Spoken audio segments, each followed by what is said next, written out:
I want to thank each of you for being here, and I want to thank you for your dedication to the country, each of you.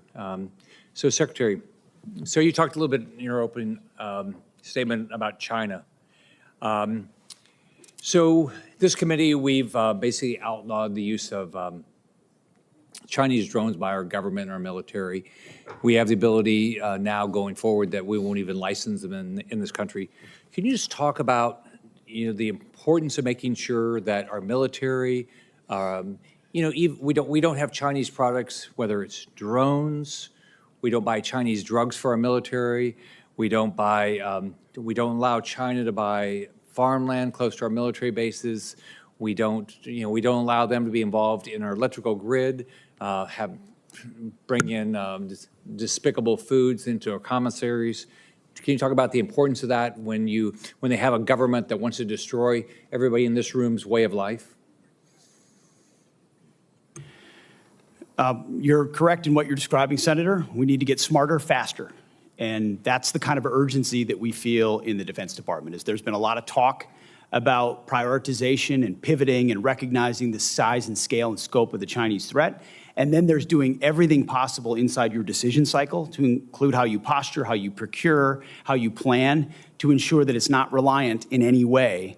You don't have Achilles heels in any part of the process, whether it's critical munitions or it's critical minerals or it's any number of our weapon systems. I mean, you've heard the president say, Golden Dome, his big signature priority for the defending the homeland will be American-made, because we can't have systems like that dependent on what the Chinese could do about it later on. So we completely agree with you, and myself and the Deputy Secretary that's kind of an number one for us, is in making sure that what we source is sustainable.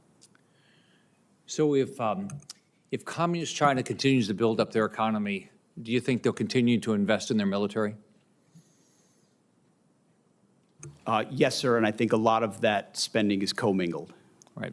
And do you believe that that if the American public knew the risk of China and what you think about every day, that they would buy fewer Chinese products?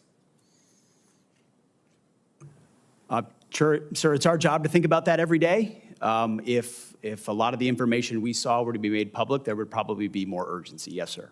Do you think that we ought to be allowing Chinese companies to be able that support either the economy of China so they can build up a military, or companies that actually work with the Chinese military? Do you think they ought to be able to sell stocks in America?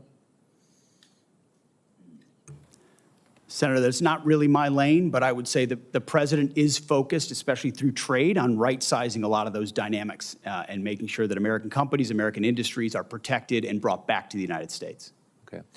So whether it's Americans buying products that help China build their economy so they can build a military to try to defeat us, or whether it's buying Chinese drones or drugs or allowing them to buy farmland, you would recommend to the American public that we wake up and stop doing these things? Generally speaking, Senator, yes. Thank you. Senator Warren.